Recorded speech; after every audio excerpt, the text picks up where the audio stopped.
நண்பர்களே, டாக்டர் மாலையும் இப்போ நான் உங்கள்கிட்ட ஷேர் பண்ணுறது பித்தம் அதிகரிக்கிறதுனால வரக்கூடிய கண் எரிச்சலையும் கண் வறட்சி நிலையும் போக்குற மாதிரியான ஒரு தைலம் தான். இந்த தைலம் நீங்கள் எக்ஸ்ட்ராலாக பயன்படுத்தணும். அதாவது எப்போல்லாம் நீங்கள் எண்ணெய் தேய்ச்சி குளிக்கிறீங்களோ அப்போ நீங்கள் இந்த தைலத்தை பயன்படுத்தி எண்ணெய் தேய்ச்சி குளிக்கலாம். அது என்னென்னு பார்த்தீங்கன்னா பொன்னாங்கண்ணி தைலம் தாங்க. இந்த பொன்னாங்கண்ணி தைலம் எளிமையாக நீங்கள் வீட்டிலே செய்ய முடியும். அதுக்கான ப்ரிப்ரேஷன் தான் ஷேர் பண்ண போகிறேன். இதில் முக்கியமாக சேரக்கூடிய ஒரு 4 இன்க்ரீடியன்ட் தான். அது என்னென்னு பார்த்தீங்கன்னா பொன்னாங்கண்ணி சாறு 1 லிட்டர் அளவு எடுத்துக்கோங்க.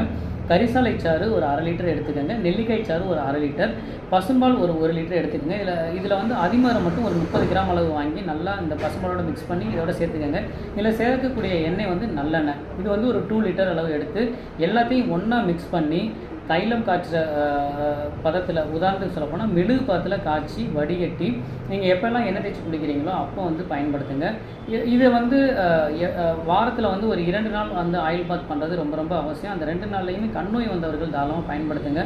உங்கள் உடல் உஷ்ணம், பித்தம் இது எல்லாமே குறைஞ்சி, கண் எரிச்சல் குறைஞ்சி, கண் வறட்சி நிலை, ட்ரை ஐ டிசீஸ்ன்னு சொல்லக்கூடிய அந்த வறட்சி நிலை குறைஞ்சி கண் பார்வையை மேம்படுத்துறதுல இது பயன்படுது.